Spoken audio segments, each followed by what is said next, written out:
موضوع الدرس بإثبات المعاد وما فيها من العبر، سورة الحاقہ، تفسیر ابن کثیر۔ الحمد للہ رب العالمین، والصلاة والسلام على اشرف الانبیاء وسید المرسلین سیدنا محمد وعلى آلہ واصحابہ اجمعین۔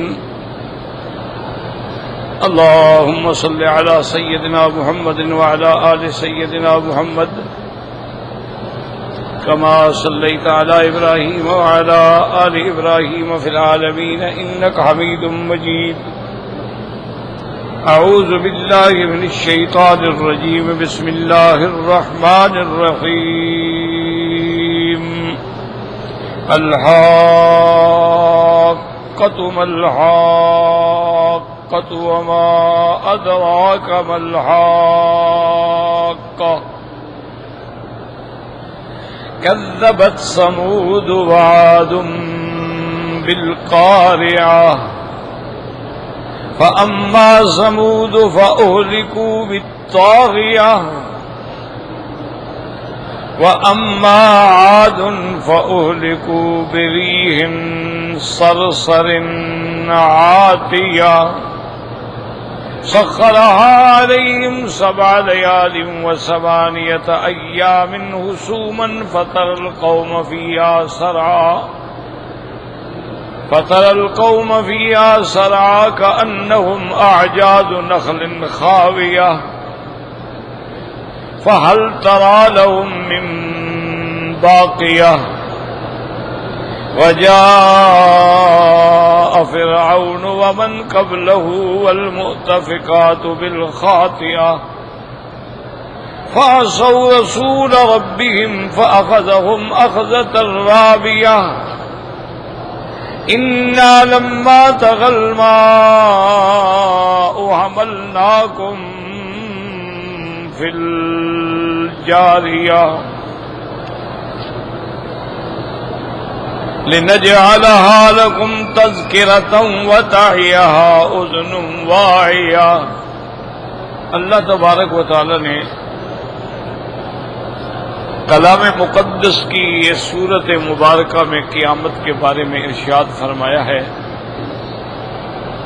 اور میں نے سابقہ دروس میں عرض کیا تھا کہ یہ 3 مسائل جو ہیں ان کو اچھی طرح سمجھ لیں، دماغ میں رکھ لیں، بٹھا لیں، کیوں یہ بنیاد ہے، اساس ہے۔ اگر بنیاد ہی نہیں ہوگی تو مکان کیسے قائم رہے گا؟ اور وہ 3 مسائل میں سب سے پہلا مسئلہ توحید،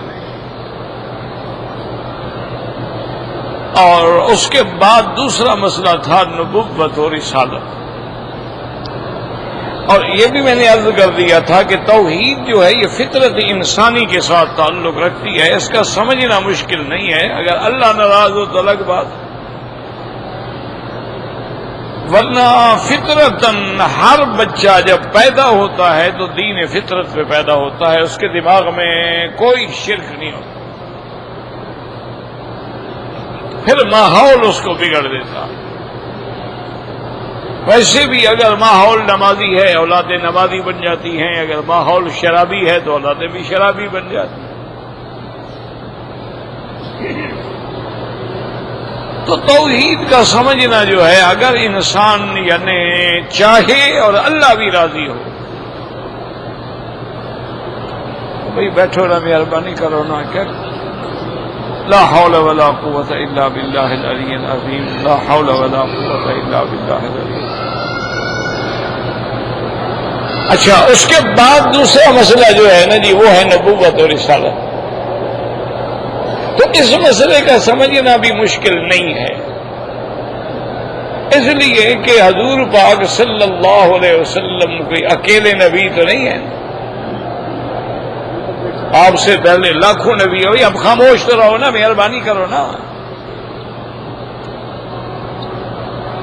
لا حول ولا قوت الا باللہ العلی العظیم۔ یہ نہیں سمجھتے کہ ایک انسان کچھ پڑھانے والا، اس کا تو دماغ گیا نا آپ کی طرف، آپ بعد میں آئے، بعد میں بیٹھے، نہیں پہنچ سکے، بس جو پہلے آیا اس کا حق ہے۔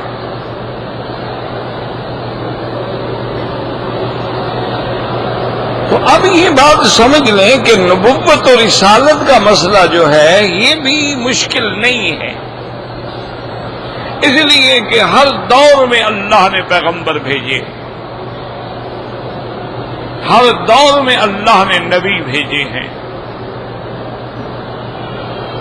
تو ہر دور میں ہم اسی لیے قرآن کہتا ہے قُلْ مَا كُنْتُ بِدْعًا مِّنَ الرُّسُلِ، آپ ان کو کہہ دیجئے کہ میں کو نئی بات ہے، نیا نبی، مجھ سے پہلے کوئی نبی نہیں آئے، مجھ سے پہلے انبیاء نہیں آئے، مجھ سے پہلے کتابیں نہیں آئیں،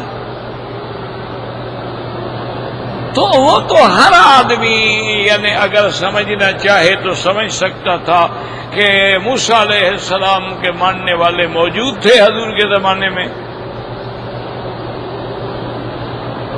اسی لیے آپ سارے قرآن پاک کا مطالعہ کریں نا تو 4 پیغمبر ایسے ہیں جن کا ذکر اللہ نے قرآن میں بار بار کیا۔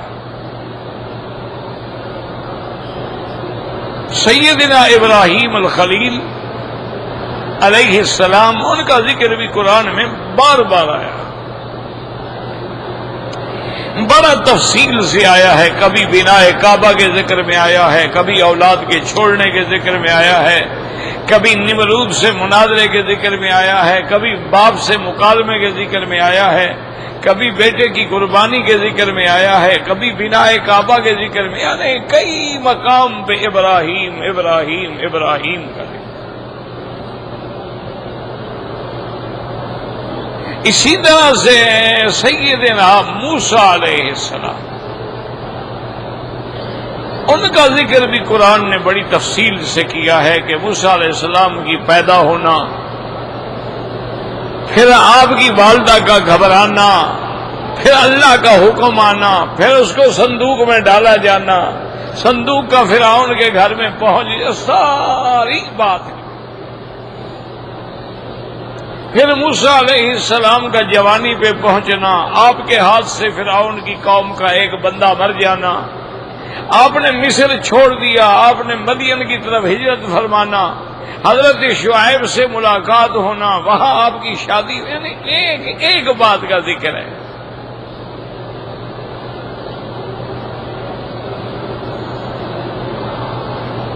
پڑھے لکھے لوگ اگر مہربانی کر کے غور کریں تو آپ حیران ہوں گے کہ بھئی سب سے افضل تو میرے آقا حضرت محمد مصطفیٰ ہے، سب سے افضل، سب سے اجمل، سب سے اکمل، سید الاولین والآخرین، امام المتقین، امام الانبیاء والمرسلین، خاتم النبیین، رحمت للعالمین، یعنی وہ تو حضور کی ذات ہے، لیکن حضور کی پیدائش کا ذکر قرآن میں نہیں ہے۔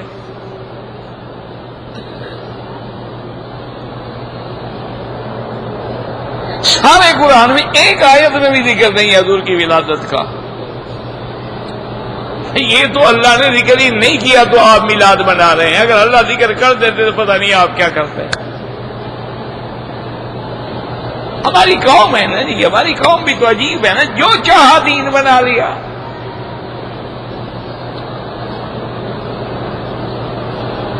پہلے یہ مرض جو تھی نا شیعہ میں تھی، وہ بھی کوئی بات ہو نا کہتے ہیں جی راوی کہتا ہے، اب یہ پتہ نہیں وہ راوی کون ہے، دریائے راوی سے نکلا ہے، چناب سے نکلا ہے، ستلج سے نکلا ہے، بس راوی کہتا ہے، آواز آتی ہے، پتہ نہیں کہاں سے آتی ہے۔ اب یہ بیماری ہمارے لوگوں میں بھی آ گئی، وہ بھی کہتے ہیں جی بزرگوں نے لکھا ہے۔ بھئی کون بزرگ؟ حدیث شریف میں آتا ہے، بھئی کون سی حدیث، کس کتاب کی حدیث ہے، اس حدیث کا مقام کیا ہے، وہ صحیح ہے، وہ حسن ہے، وہ مرسل ہے، وہ منقطع ہے، وہ معضل ہے، وہ ضعیف ہے، وہ حدیث موضوع ہے، وہ غریب ہے، اس کا مقام کیا ہے؟ بس حدیث میں آتا ہے، حدیث شریف میں آتا ہے۔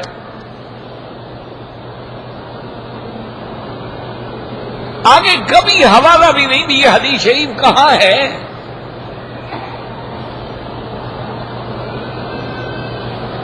کوئی نہیں، بس حدیث شریف میں آتا ہے یا بزرگوں نے لکھا ہے بھائی پہلے تو بزرگوں کا لکھا حجت نہیں ہوتا، بزرگوں کا لکھا دین نہیں ہوتا، پھر چلو بزرگوں کا کوئی نام بھی تو ہو، کون بزرگ؟ اسی لیے تمام یاد رکھو علماء کا یہ اتفاق ہے، اس میں کوئی جھگڑا نہیں کہ کلام صوفیہ در شریعت حجت نیس، وہ کہتے ہیں صوفی حضرات بالکل ٹھیک ہے، لیکن ان کی بات شریعت میں دلیل نہیں بن سکتی۔ شریعت نام ہے کتاب اللہ، سنت رسول اللہ، اجماع اور قیاس کا۔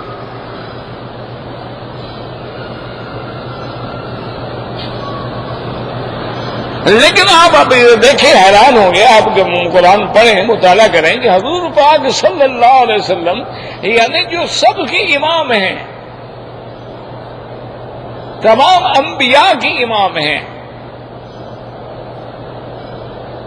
جن پہ نبوت کی انتہا ہو گئی ہے، جن پر نعمت کی انتہا ہو گئی ہے، جن کے دین کو اللہ نے قیامت تک کے لیے چن لیا ہے، اس کی ولادت کا کوئی ذکر نہیں قرآن میں،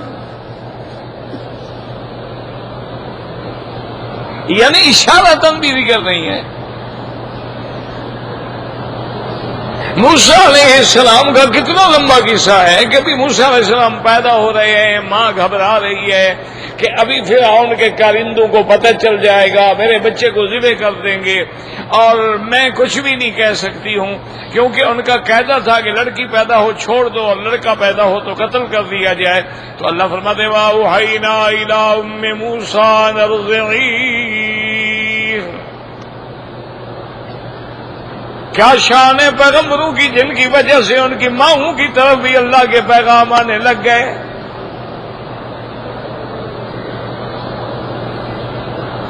اللہ فرماتی ہے ہم نے وحی کی۔ یاد رکھیں کہ وحی کا معنی ہوتا ہے القاء الکلام بطریقۃ خفیۃ سریۃ، یعنی خفیہ طریقے سے کسی بات کو دل میں ڈال دینا، یہ بھی وحی ہے۔ اور یہ بھی یاد رکھیں کہ ایک وحی تشریعی ہوتا ہے شریعت کا، اور ایک وحی لغوی ہوتا ہے کہ بے اعتبار لغت کہا جاتا ہے۔ وَأَوْحَىٰ رَبُّكَ إِلَى النَّحْلِ، اللہ فرماتے ہیں کہ ہم نے شہد کی مکھیوں کی طرف وحی بھیجی، تو اب وہ وحی شریعت تھوڑی ہے، شہد کی مکھیوں کی نبی ہوتی ہیں، وہ لغوی وحی مراد ہے کہ ہم نے بھی ان کو سمجھا دیا ہے شہد کی مکھیوں کو کہ تم جناب اپنا ہر طرف جاؤ، کھاؤ پیو اور پھر اپنی جگہ پر آ کے اپنا گھر بنا کے بیٹھو۔ اللہ فرماتے ہیں یہ سارا ہم نے سمجھا دیا ہے کہ وہ جائے گی سارا دن باغوں میں پھرے گی، ایک ایک پتے سے ایک ایک پھول سے رس چوسے گی، اور پھر سیدھا اپنی سڑک لے کے گھر آئے گی، مجال ہے کسی دوسرے کے گھر میں چلی جائے۔ کیوں؟ اللہ نے جو سکھلا دیا ہے۔ اللہ شہد کی مکھی کو بھی سکھلاتے ہیں تو وہ راستہ نہیں بھولتی، اللہ جانوروں کو بھی سکھلاتے ہیں کہ اگر ان کو آپ جنگل میں بھی چھوڑ دیں تو سیدھا گھر آ جائیں گے۔ اللہ نے بلی کو بھی سمجھایا ہوا ہے آپ 4 محلے دور جا کے چھوڑ آئیں پھر بھی تمہارے گھر آ جائے گی۔ کتے کو بھی سمجھ ہے کہ وہ بھی اپنے سائیں کے گھر میں آ جاتا ہے۔ اللہ فرماتے ہیں کہ انسان کیسی بلا ہے کہ میرا دروازہ چھوڑ کے قبروں پہ سجدہ کرتا ہے، یہ کیسا جانور ہے؟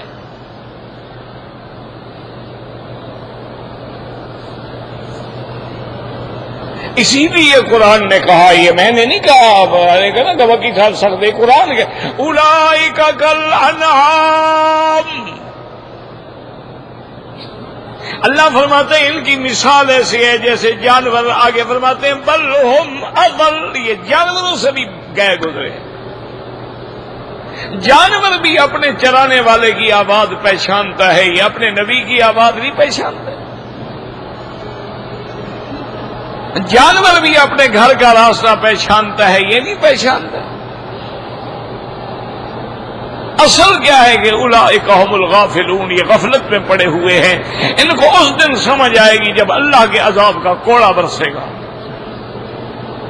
اور اس دن سمجھ سے پھر فائدہ کوئی نہیں ہوگا۔ جب عذاب آ گیا تو پھر تو آ گیا نا، پھر کیا فائدہ ہوگا؟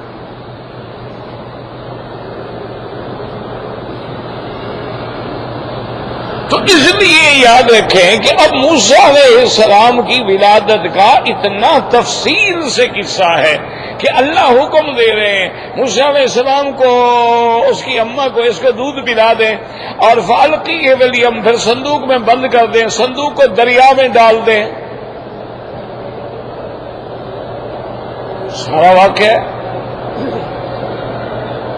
اور اللہ بات فرما رہے ہیں آپ گھبرائیں بھی نہیں، ہم آپ کا بیٹا آپ کو لوٹائیں گے اور اس کو ہم اپنا رسول بنائیں گے، نبی بنائیں گے.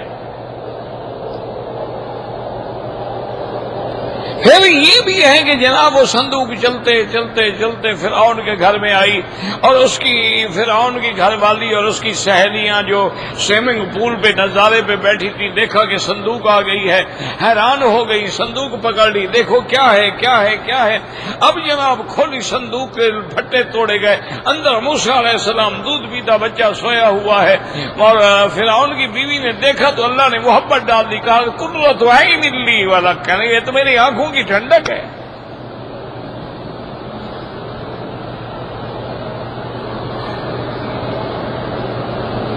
تو یہ سارا ذکر موجود ہے.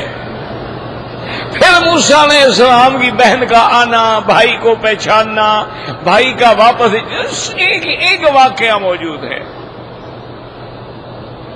موسیٰ علیہ السلام کا ہجرت فرمانا، آگے آنا تو حضرت شعیب کی بیٹیاں بکریاں لے کے کھڑی ہیں، اور اس کے بعد ان کو بکریوں کو پانی پلانا، پھر جا کے درخت کے نیچے بیٹھ جانا، پھر شعیب کی بیٹی کا آنا، پھر نکاح ہونا، بکریاں چرانا، 10 سال کے بعد بیوی کو لے کے نکلنا، سردی کی رات ہے راستہ بھول جانا، آگ جلتی ہوئی دیکھنا، اور وہاں آنا تو پھر نبوت کے فیصلے ہو جاتے ہیں. سارا ذکر ہے.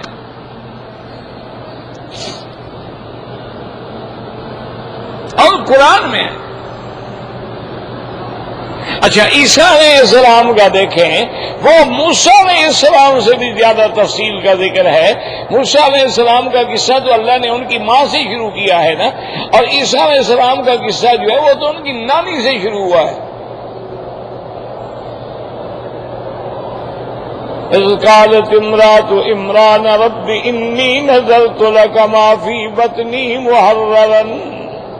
اللہ نے فرمایا جب عمران کی بیوی نے منت مانی کہ یا اللہ میں منت مانتی ہوں جو میرے پیٹ میں ہے میں تیرے دروازے کا خادم بناؤں گی. اب عمران کا ذکر ہو رہا ہے. اب جب بچہ پیدا ہوتا ہے تو خدا کی شان ہے کہ وہ بچی ہے، اس کا بھی ذکر ہے. فلما وضعتها قالت رب انی وضعتها انثى واللہ اعلم بما وضعت وليس الذکر كالانثى وانی سمیتها مریم وانی اعیذها بک وذریتها من الشیطان الرجیم. سارا قرآن میں ذکر ہے. پھر بی مریم کا کفالت پہ جھگڑا ہونا کہ کون رکھے گا، پھر ان پر قرآن اندازی کا ہونا، اس کا بھی اللہ نے قرآن میں ذکر کیا. پھر حضرت زکریا کی کفالت میں آنا، حضرت زکریا علیہ السلام کا بیوی مریم کو اپنے خاص کمرے میں رکھنا، اور پھر اس کمرے میں بی بی مریم کے کرامات کا ظہور ہونا کہ حضرت زکریا علیہ السلام آئے، دروازہ کھولا، بی بی مریم کے کمرے میں گئے.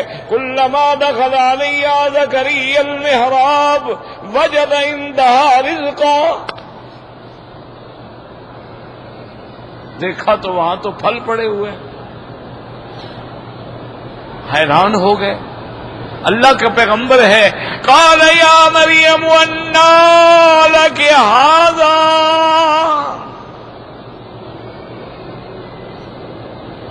حضرت زکریا نے پوچھا کہ بی بی مریم یہ کہاں سے آ گئے پھل؟ مسلمانوں ایک لفظ میں عقیدہ ہے، ایمان سے کہیں اگر انبیاء عالم الغیب ہیں تو حضرت زکریا کو پوچھنے کی ضرورت تھی؟ اگر ان کو علم غیب ہے تو پتا تھا کہ کہاں سے آئے ہیں، پھر پوچھنے کی کیا ضرورت ہے؟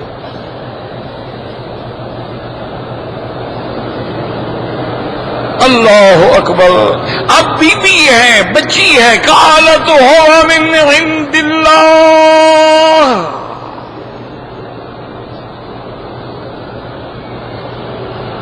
کیوں؟ بی بی حضرت عمران کی بیٹی ہے، امرات عمران نے تربیت کی ہے، کفالت زکریا علیہ السلام کی ہے۔ اور کیسی بات کی کہا زکریا علیہ السلام آپ کیوں حیران ہو رہے ہیں؟ میرے اللہ نے بھیجے ہیں۔ بھائی اللہ نے کیوں بھیجے ہیں؟ آپ نے کون سی ایسی عبادت کر لی ہے، ریاضت کر لی ہے، تہجدیں پڑھ لی ہیں؟ چھوٹی سی بچی ہے، آگے مسئلہ بھی ان اللہ یرزق من یشاء بغیر حساب۔ اللہ جب دیتے ہیں تو پھر وجہ نہیں پوچھتے، وہ بغیر حساب کے دے دیتی ہیں۔ اللہ اکبر۔ یہاں سے سبق ملتا ہے زکریا علیہ السلام کو، ہنالک دعا زکریا ربہ۔ حضرت زکریا نے دعا کی کہ یا اللہ اگر بی بی مریم کو بغیر موسم کے پھل مل سکتا ہے تو میری بھی موسم گزر گئی ہے، میری بیوی بھی بوڑھی ہو گئی ہے، لیکن آپ چاہیں تو مجھے بھی تو پھل مل سکتا ہے، اولاد مل سکتی ہے نا۔ یہ سارا قصہ بی بی مریم جوان ہو گئی، سارا قصہ ہے۔ بی بی مریم کے پاس جبریل علیہ السلام آئے، سارا قصہ ہے۔ حضرت عیسیٰ علیہ السلام پیدا ہوئے، قوم اکٹھی ہو گئی، اعتراض کیا، سارا قصہ ہے۔ یعنی ساری تفصیل موجود ہے، لیکن میرے مدنی پاک کی موجود نہیں ہے۔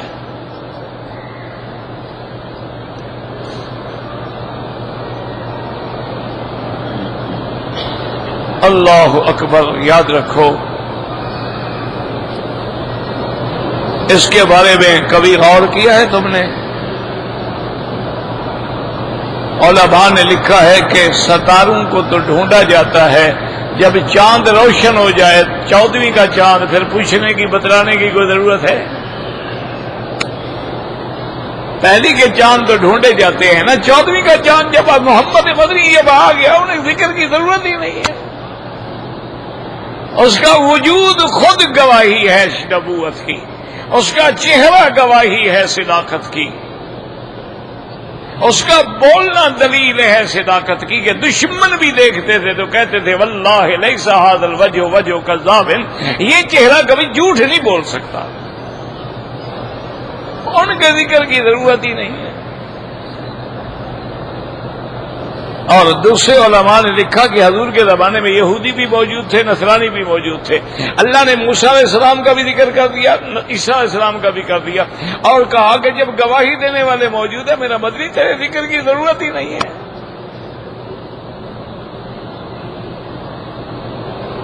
یہ تو موجود ہیں، فَاسْأَلُوا أَهْلَ الذِّكْرِ إِن كُنتُمْ لَا تَعْلَمُونَ، اہل کتاب سے پوچھو۔ اور ہم نے پھر ان کی کتابوں میں آپ کا اتنا ذکر کر دیا ہے، یاد رکھو میرے عزیز، کہ اللہ نے جیسے اپنی ربوبیت کا عہد لیا، ایسے میرے مدنی کی نبوت کا بھی عہد لیا۔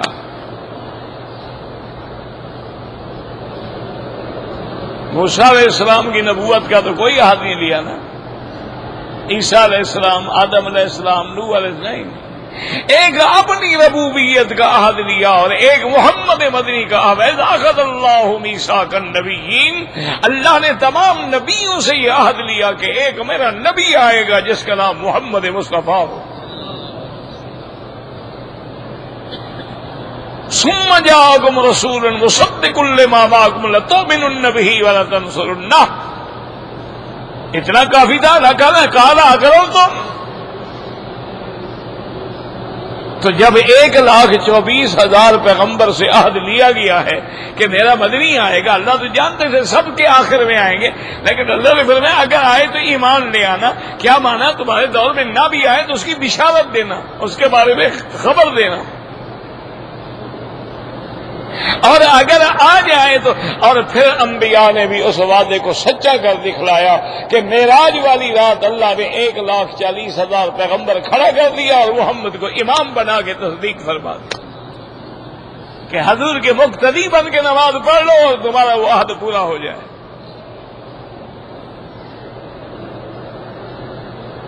تو اس لیے ہمیشہ یاد رکھیں کہ نبوت کا مسئلہ بھی سمجھنا کوئی ایسا مشکل نہیں ہے کہ یہودی موجود ہیں، ان کے احبار موجود ہیں، ان کے علماء موجود ہیں۔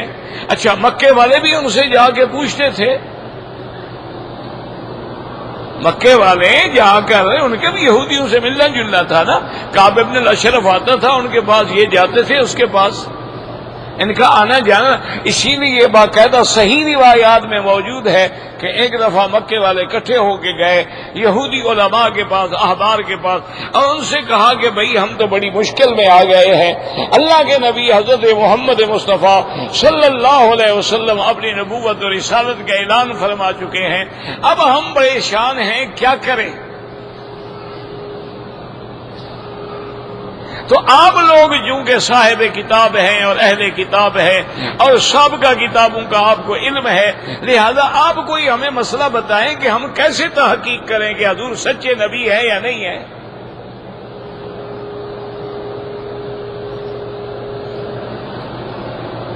تو ان یہودی علماء نے کہا کہ ہم آپ کو 3 سوال بتلاتے ہیں اور جا کے حضور پاک سے پوچھو، اگر تینوں سوالوں کا جواب نہ دے سکیں تو نبی نہیں ہے، اور اگر تینوں سوالات کے جواب دے دیں تب بھی نبی نہیں ہے، اور اگر 2 کا جواب دے دیں اور 1 کا جواب نہ دیں تو پھر سچے نبی ہیں۔ تو باقاعدہ یہودیوں سے پوچھتے تھے، یہودیوں سے سوال ہوتے تھے باقاعدہ۔ تو یہود موجود ہیں حضور کے زمانے میں، مکے والے بڑے خوش ہوئے، حضور سے آ کے پوچھا کہ یا رسول اللہ ہمارے 3 سوال حل کر دیں۔ آپ نے فرمایا کیا سوال؟ نے کہا جی ایک تو روح جو ہے یہ کیا چیز ہے، اور دوسرا جن لوگوں نے غار میں پناہ لی تھی ان کا کیا واقعہ ہے، اور وہ کون بادشاہ تھا جو مشرق کے طلوع والے مقام پہ بھی پہنچا اور غروب والے مقام پہ بھی پہنچا ہے۔ حضور نے فرمایا میں کل جواب دوں گا۔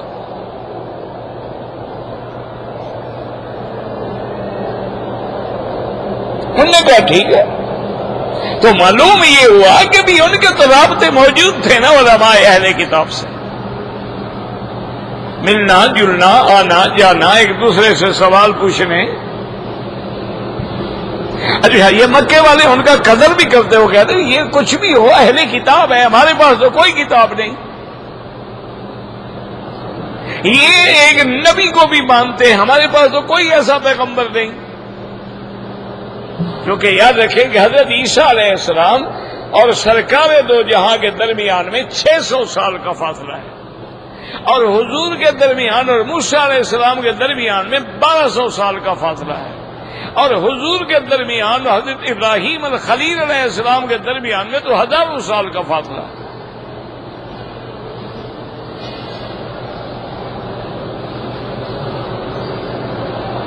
تو اس لیے یہ بات سمجھیں کہ نبوت اور رسالت ایک ہے، ضد کے نہ ماننا، اس کا تو کوئی راز نہیں نا۔ اب آپ کو سارا دن توحید سمجھائی جائے، آپ کو سارا دن کہا جائے کہ کل خوانی بدعت ہے، لیکن جب کوئی مرے گا 3 دن کل شریف آپ ضرور کریں گے، آپ نے نہیں ماننا۔ اچھا، جو کہتے ہیں بدعت ہے وہ بھی کہتے ہیں یار بدعت تو ہے، کیا کریں، برادری کے آگے ناک کٹ جائے گی، کہیں گے دیکھو باپ مر گیا، شریف آدمی نے 30 دن کل بھی نہیں کیے۔ اچھا، ان چاولوں کا نام بھی کل خوانی ہو گیا ہے، کیا مانے؟ چونکہ کل پڑھے جاتے ہیں نا، بھی کل واللہ احد پڑھو، لہذا ثواب بخشا جا رہا ہے، تو چاول بھی کل خوانی بن گئے۔ اور پھر ان کے بخشنے کا بھی ایک خاص طریقہ ہے کہ بھئی آپ دیکھیں پکائیں گے، سب کچھ پکائیں گے، پھر انتظار کریں گے جو پیر صاحب یا مولوی صاحب آ جائیں، ان کے سامنے پلیٹ رکھیں گے، پھر وہ ختم شریف پڑھیں گے۔ نہ ایمان سے کہو یہ عقل ہے کہ بھئی چاول ہمارے، پیسہ ہمارا، گوشت ہمارا، پکانے والے ہم، اور ثواب کی چابی مولوی کی جیب میں ہے، جب تک وہ ختم نہ پڑھے اللہ میاں ثواب نہیں دیں گے۔ نہیں، ایمان سے کو اللہ نے عقل چھین لیا ہے نا۔ جب آدمی سنت چھوڑتا ہے پاگل ہو جاتا ہے، یاد رکھو۔ گناہوں کا اور بدعات کا اثر یہ ہوتا ہے کہ آدمی کا دماغ کام نہیں کرتا. جب قابیل نے اپنے بھائی کو قتل کر دیا تو پاگل ہو کے پھر رہا تھا نا کہ لاش کدھر لے جاؤں. اللہ نے ایک کوے کو بھیجا، کوے نے گڑھا کھودا، اپنے مردہ کوے کو اندر ڈالا. اب اس نے دیکھا تو کہنے لگا ہائے کاش میں تو اس کوے سے بھی گیا گزرا ہوں.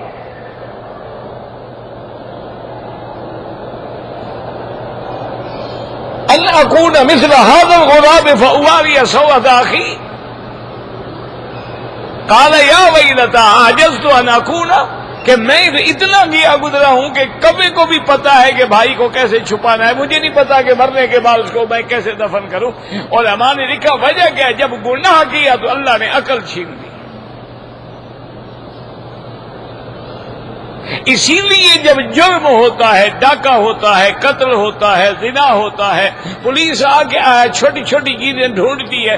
وجہ کیا ہے کہ قاتل جتنا سمجھدار ہو کوئی نہ کوئی غلطی کر کے جاتا ہے اور اسی غلطی سے وہ پکڑا جاتا ہے. اسی لیے جب اہل بدعت میں پڑتے ہیں نا پھر اللہ کی رحمت چلی جاتی ہے، عقل کام ہی نہیں کرتا ہے. ورنہ یہ کہاں کا طریقہ ہے. اچھا پھر ایک عجیب ماشاءاللہ طریقہ ہے، قرآن شریف پڑھ رہے ہیں نا جی، وہ کہیں گے مولوی صاحب میں نے جو 2 سپارے پڑھے ہیں نا اس کا ثواب تمہارے ملک کیا. وہ کہے گا میں نے جناب آپ کے ملک کیا. وہ کہیں گے جی میں نے بھی آپ کے ملک کیا. سارا ثواب لے کے مولوی پاگل ہو گیا، تمہارے بڑوں کو بخشے، اپنے کو کیوں نہ بخشے، تم نے تو ملک کر دیا.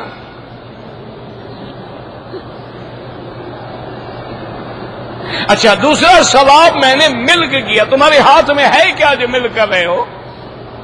تمہیں پتہ ہے جو ہم نے پڑھا ہے اللہ اس پہ ثواب دے گا، قبول بھی ہوگا یا نہیں ہوگا؟ ہم نے عمرہ کیا ہے، کیا پتہ اللہ عالم قبول ہوتا ہے کہ نہیں ہوتا؟ ہم نے طواف کیا، اللہ عالم قبول ہوتا ہے کہ نہیں ہوتا؟ ہم نے درس دیا، ایک امید ہے، ورنہ پتہ تو جب پتہ ہی نہیں ہے تو ملک کیا کر رہے ہو؟ ایک جاہلانہ رسم ہے، چل گئی ہے، لاکھ سمجھاؤ یہ نہیں بدلیں گے. زمین جنبد نہ جنبد گل محمد. نماز میں کھڑے ہیں اللہ اکبر، آگے جگہ خالی پڑی رہے. میں نے تو جی نماز شروع کر دیا، میں کیسے ہلوں؟ انا للہ و انا الیہ راجعون. حضور نے فرمایا آرام سے رکوع کرو تطمئن راکعا، لیکن یہ اللہ اکبر اللہ اکبر اللہ اکبر اللہ اکبر لاکھ سمجھاؤ. ابھی نماز پڑھیں گے امام کے ساتھ، امام دیکھیں گے رکوع کیسے کرتا ہے، کتنی دیر کے بعد رکوع سے اٹھتا ہے، پھر کتنی دیر کے بعد سجدے میں جاتا ہے. یہ تعلیم ہے، علم ہے، سیکھ رہے ہو.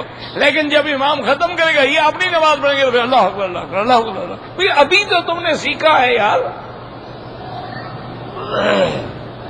ضد ہے، نہیں ماننا ہے. ان کو سارے قرآن حدیث کے دلائل جمع کر کے سنوا دو، ایک حلوائی کہہ دے گا اور یار چھوڑو قرآن پڑھتے ہمیں پتہ ہے، لیکن وہاں بھی ہے نا، یعنی قرآن وہاں بھی پڑھے، ہم نے تو نہیں ماننا. انا للہ و انا الیہ راجعون. اور کیا کہتے، تو اس لیے ہمیشہ یاد رکھیں کہ توحید کا ماننا بھی آسان ہے، نبوت کا ماننا بھی آسان ہے. کیوں؟ لاکھوں نبی گزرے ہیں، ایک دوسرے کے لیے دلیل ہے. لیکن سب سے مشکل مسئلہ قیامت ہے کہ اس کو ہم کیسے مانیں جو چیز ہماری دیکھی ہوئی نہیں، عالم مغیبات ہے. اس لیے قرآن پاک نے کئی صورتوں میں قیامت کا ذکر کیا ہے. اللہ ہمیں صحیح پڑھنے کی، سمجھنے کی، سمجھانے کی توفیق عطا فرمائے.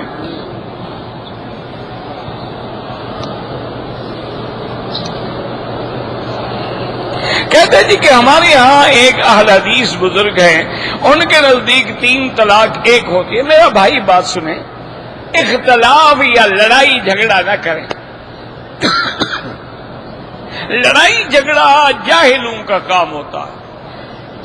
تمام ائمہ اربعہ جو ہیں نا جی، حضرت امام ابو حنیفہ، امام شافعی، امام مالک، امام احمد ابن حنبل، تمام کے نزدیک 3 ہوتی ہیں اور ایک ہوتی ہے. صرف کچھ علماء کرام ہیں جنہوں نے یہ فتویٰ دیا ہے، لیکن جمہور امت جو ہے وہ ایک طرف ہے۔ اور دوسری بات ہمیشہ یہ یاد رکھیں کہ جہاں حرام اور حلال کی بات آ جائے تو حضور پاک نے فرمایا ہے کہ دیکھو ایک باڑ لگی ہوئی ہے تو اپنی بکریاں باڑ سے دور چراؤ، اگر قریب آؤ گے ہو سکتا ہے کہ بکری اندر منہ مار لے۔ تو اس لیے جہاں حلال حرام کا مسئلہ پیدا ہو جائے تو بچنے کی کوشش کرو، نہ کہ اس کے اندر گھسنے کی کوشش کرو۔ ہاں ایک مسئلہ سمجھ لو کہ ایک وقت میں 3 طلاقیں دینا گناہ ہے، خلاف سنت ہے، بدعت ہے۔ حضور پاک نے فرمایا اگر طلاق دینی ہے حیض میں طلاق دینا ناجائز ہے، حیض سے پاک ہو عورت اور اس میں میاں بیوی نے آپس میں ملاقات بھی نہ کی ہو، اس طہر میں ایک طلاق دے، پھر دینا چاہتا ہے پھر حیض آئے گا پھر پاک ہوگی پھر ایک طلاق دے، پھر دینا چاہتا ہے پھر حیض آئے پھر پاک ہو پھر ایک طلاق دے۔ اسلام کا منشا یہ ہے کہ طلاق نہ ہو، جھگڑا نہ ہو، کبھی تو سلو ہو جائے، پہلے پہ ہو جائے دوسرے پہ ہو جائے۔ اور اگر یہ 3 پر بھی سلو نہیں ہو سکی تو اب اسلام نے پابندی لگا دی کہ فلا تحل له من بعد حتى تنكح زوجا غيره، اب یہ پہلے خاوند پہ حلال ہی نہیں ہو سکتی جب تک دوسری شادی نہ کرے۔ اور وہ شادی کیسے ہوگی؟ عدت گزارے، عدت کے بعد شادی کرے، اور وہ بھی کرائے کا گھوڑا نہ ہو، صحیح نیت سے شادی کرے، اگلا مر جائے یا خود طلاق دے تو پھر پہلے شوہر سے شادی کر سکتی ہے۔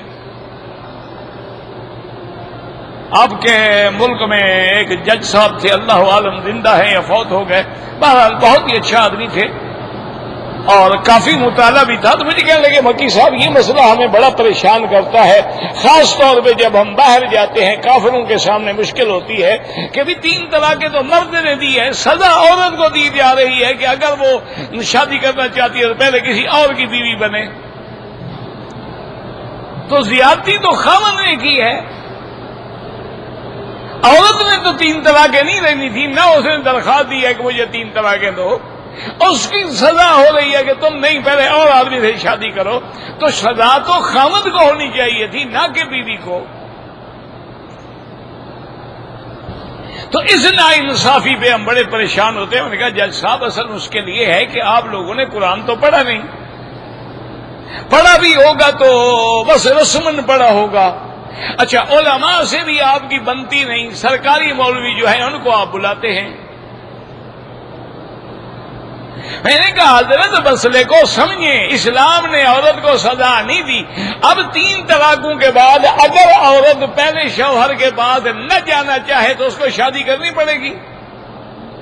نہیں کرنی پڑے گی نا۔ اگر جانا چاہتی ہے تو یہ عورت خود مر رہی ہے نا، تو اب سزا بھگتے۔ اسلام یہ کہتا ہے کہ جس بدبخت نے تمہیں 3 طلاقیں دے کے گھر سے نکالا ہے پھر اسی جگہ جانا چاہتی ہو۔ اسلام اس کو بچانا چاہتا ہے کہ اس جہنم سے نکل آئی ہو، اب بچو۔ یہ اگر خود مرنا چاہتی ہے تو کرے دوسری شادی، پھر بھی اسلام اس کو بچانا چاہتا ہے کہ دوسرے شوہر کے ساتھ دل لگ جائے تاکہ پہلے کے بعد نہ جائے، جان چھوڑے۔ اور اگر اتفاق سے وہ مر جائے یا طلاق دے تو پھر پہلے شوہر سے شادی کر سکتی ہے۔ تو وہ خود چاہتی ہے نا، اسلام تو حکم نہیں دے رہا کہ ایسا کرو، خود چاہتی ہے تو پھر سزا بھگتے۔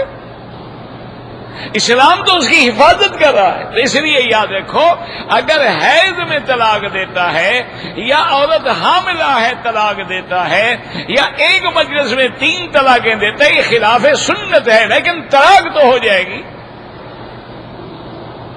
اس کو خلاف سنت کا گناہ ہوگا، لیکن یہ نہیں ہے کہ طلاق نہیں ہوگی، طلاق ہو جائے گی۔ جیسے کوئی آدمی وضو کر کے پسٹل چلائے تو گولی لگے گی، اگر بغیر وضو مارے تو پھر نہیں لگے گی، چونکہ وضو نہیں کیا اس نے ابھی۔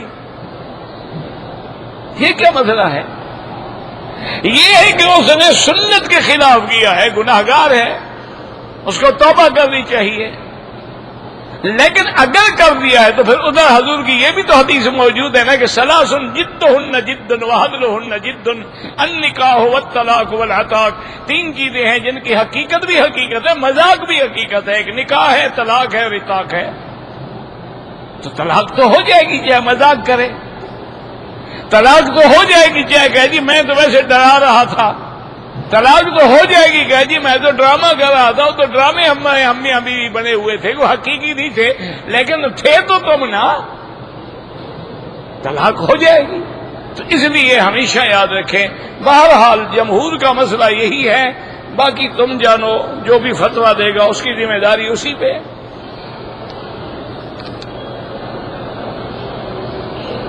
اگر حج بدل کے لیے یا عمرہ بدل کے لیے کوئی آدمی اجرت لیتا ہے، بالکل جائز ہے، تمہارا نوکر ہے وہ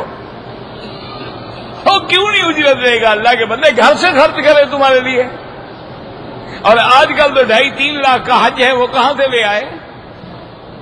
صاف بات ہے، آپ خرچہ دیں گے تو حج کرے گا، بالکل جائز ہے، کوئی منع نہیں۔ ہاں ایسا کریں کہ جس آدمی کا حج بدل کر رہے ہیں اس کا اپنا بیٹا کر لے، اس کا اپنا بھائی کر لے، تو کسی کو پیسے نہیں دینے پڑیں گے۔ اگر غیر آدمی سے کرائیں گے تو پیسہ دینا جائز ہے۔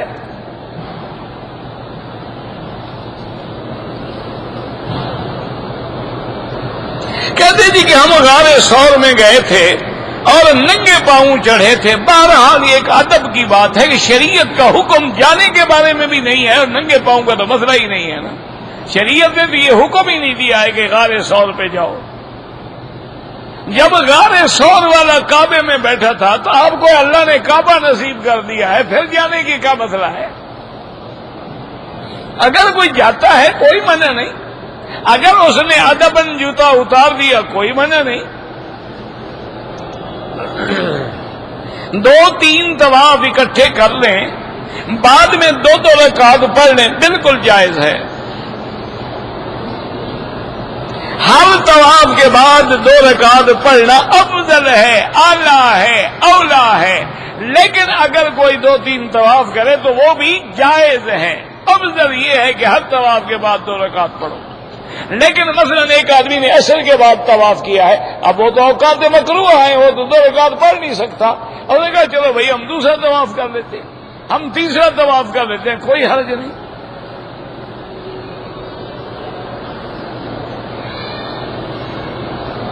کہتے جی کہ بہت ساری عورتیں جو ہیں وہ مردوں کی طرح نماز پڑھتی، اللہ ان کی بھی قبول فرمائے، لیکن عورت کے لیے افضل یہ ہے کہ دونوں ٹانگیں ایک طرف نکال کے اپنے بدن کو زمین سے ملائیں۔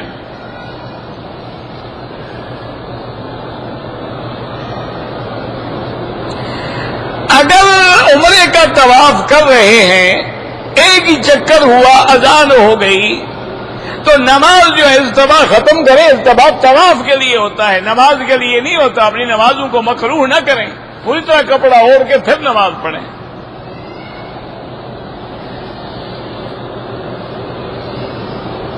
کہتے جی قبروں پہ جا کے ہم قرآن پڑھیں، نہیں، قبر پہ جا کے قرآن پڑھیں گے، کیوں کہ ثواب کس کو پہنچے؟ اس میت کو ثواب پہنچے۔ کہ ثواب آپ پہنچائیں گے یا وہاں کوئی فرشتہ بیٹھا ہے اس کو آپ دیں گے ثواب؟ نہیں، ثواب کون پہنچائے گا؟ قبر میں آپ خود تشریف لے جائیں گے، یہاں کسی مجاور کو دیں گے کہ بھائی سوراخ نکال کے ثواب ڈالو اندر، یا ثواب اللہ پہنچائے گا؟ تو اللہ پہنچائے گا تو جہاں پڑھو وہاں سے بھی پہنچا سکتا ہے، پھر قبر پہ جانے کی کیا ضرورت ہے؟ اور اگر قبر پہ قرآن خوانی کرنا جائز ہوتا تو میرے مدنی کی قبر مبارک پہ صحابہ نہ پڑھتے، اہل بیت کی قبر مبارک پہ صحابہ نہ پڑھتے، سیدہ فاطمہ الزہرا کی قبر پہ سیدنا علی نہ پڑھتے، اہل بیت رسول نہ پڑھتے، حضور اپنی بیویوں کی قبروں پہ نہ پڑھتے۔ یہ تو ہم نے رواج بنا رکھا ہے، جہاں مرضی آئے پڑھو اور دعا مانگو کہ یا اللہ اس کا ثواب عطا فرما، اللہ ثواب دیں گے۔ اچھا ایک بات یاد رکھو، ہمارے ہاں بھی قبروں پر جو قرآن پڑھتے ہیں نا مولوی حافظ میری برادری، وہ بھی کوئی بڑا آدمی مر جائے تو قبر پہ جاتے ہیں۔ کبھی غریب کی قبر پہ بھی گئے ہیں پڑھنے کے لیے؟ نہیں، خدا کے کعبے میں کھڑے ہو، سچی بات بولو۔ آپ نے کبھی کسی مولوی پیر کو دیکھا ہے غریب کی قبر پہ بیٹھا قرآن پڑھ رہا ہو؟ وہاں جاتے ہیں جہاں مال ملتا ہے، اس لیے قرآن بیچا جاتا ہے، وہ اور گناہ ہے۔ پیشاب کے بعد قطرے گرتے ہیں تو آپ ہر نماز کے لیے نیا وضو کریں۔ میری بیٹی بیوہ ہو گئی ہے، میں اس کو زکوٰۃ کے پیسے بالکل نہیں، بیٹی کو نہیں دے سکتے، آپ ایسے مدد کریں اس کی۔ آپ بیٹی کو بھی اپنی میل کھلانا چاہتے ہیں؟ اچھے باپ ہو یار، تمہیں اپنی اولاد پہ بھی رحم نہیں ہے۔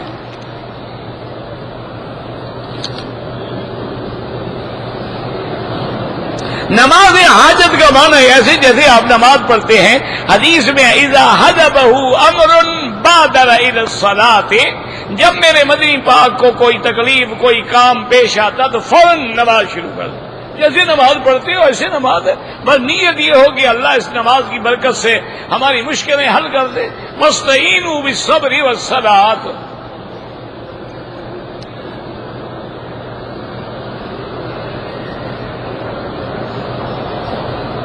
میرے بہنوئی نے کسی سے پیسے لیے تھے، اس نے کہا تھا مجھے واپس مت دینا، فکر نہ کرو، اب آدمی پیسے مانگتا ہے تو آپ دے دو اس کے پیسے ہیں۔ اس نے کہا تھا تاکہ تم ہضم کر جاؤ ہمیشہ کے لیے، اس کا پیسہ ہے جب چاہے مانگے۔ کہا تھا اس کے لیے پکا ہو گیا، تو جس کا پیسہ ہے اس کا ابھی تک مسئلہ کچا ہے۔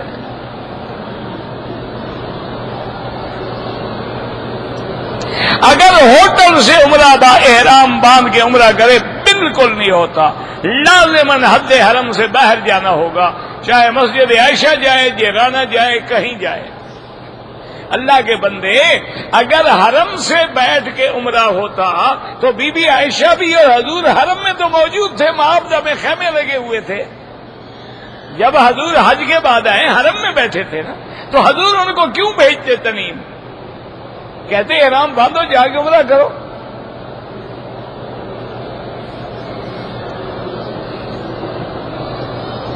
عورت کے لیے طواف یا صفا کرتے ہوئے چہرہ کھلا نہ رکھے، اگر آگے آدمی ہیں کپڑا لٹکا کے رکھے۔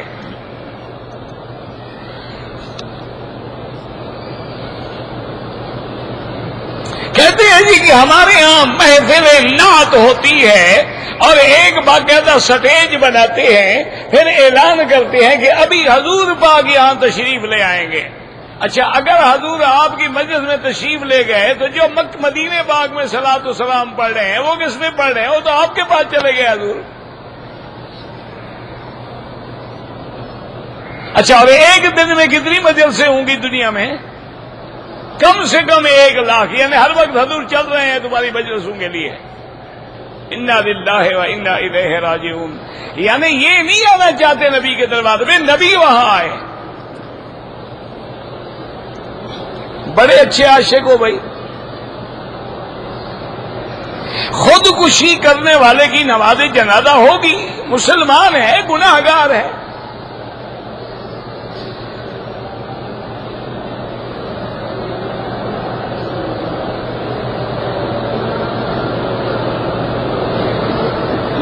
اگر ہم نے طائف سے احرام باندھ لیا، مکے کی طرف آ گئے، کوئی چیز بھول گئے، پھر واپس چلے گئے لینے کے لیے، کوئی حرج نہیں۔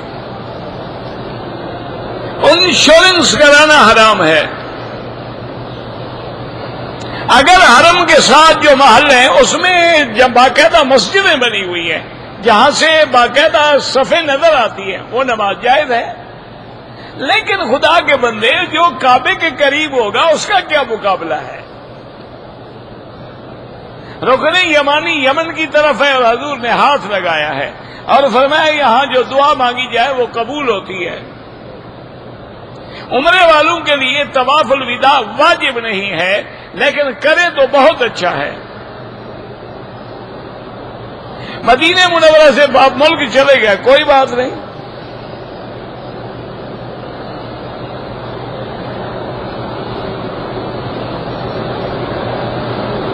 بہرحال اگر والدین اجازت نہ دے تو ملک نہ چھوڑو۔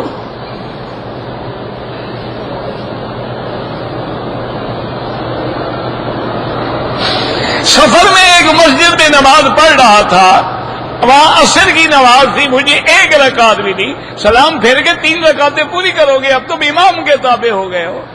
یہی تو ہم نے کہا نا کہ امام کے بغیر گزارا ہی نہیں، حالانکہ تم مسافر ہو لیکن امام مقیم ہے، نماز پوری پڑھو گے۔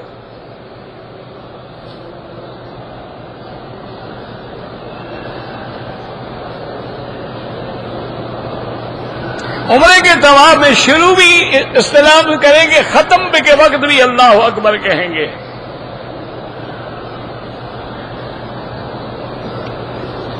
دعا سے تقدیر بدل جاتی ہے، اگر تقدیر میں یہ لکھا ہے کہ میرے بندے نے یہ کام کیا تو میں یہ بدلہ دے دوں گا، وہ تقدیر معلق ہوتی ہے۔ ایک آدمی کو کینسر ہے، اللہ شفا عطا فرمائے، نیت یہی ہے جو ہم دل میں کر کے بیٹھے ہیں، زبان سے کہنا ضروری نہیں ہوتا۔ مقام النیت القلب، دل ہے، وہ تو ایک استحضار ہے، یاد کرانے کا ذریعہ ہے، ورنہ نیت تو دل میں ہوتی ہے۔ کہتے جی کہ شوہر کے لیے بیوی کے پستان چوسنا جائز ہے، بیوی ہے تمہاری، سب کو چوس سکتے ہو، اور فائدہ بھی ہے نا جی، بیوی کی بیوی ہے، دودھ کا دودھ بھی دے گا۔ انا للہ و انا، اور فلمیں دیکھو، انا للہ و انا الیہ راجعون۔ اللہم ربنا آتنا فی الدنیا حسنۃ وفی الآخرۃ حسنۃ وقنا عذاب النار، ربنا ظلمنا انفسنا ان لم تغفر لنا وترحمنا لنکونن من الخاسرین۔ یا اللہ عالم اسلام کی عزت کا فیصلہ فرما، یا اللہ بیماروں کو شفا عطا فرما، بے حیاؤں کو حیا عطا فرما، بے دینوں کو دین عطا فرما، بے اولادوں کو اولاد عطا فرما۔ یا اللہ مسلمان جس ملک میں ہیں ان کی جان مال آبر و عزت کی حفاظت فرما۔ یا اللہ ہماری بیماریاں پریشانیاں سب اپنی رحمتوں سے دور فرما دے۔ یا اللہ ہمیں مانگنا بھی نہیں آتا، بغیر مانگے عطا فرما۔ یا اللہ اپنے دین کے کام کرنے والوں کی قدم قدم پہ حفاظت فرما۔ صلی اللہ تعالی علی خیر خلقہ سیدنا محمد وعلی آلہ وصحبہ اجمعین۔ اللہم صل علی سیدنا محمد وعلی آل سیدنا محمد کما صلیت علی ابراہیم وعلی آل ابراہیم۔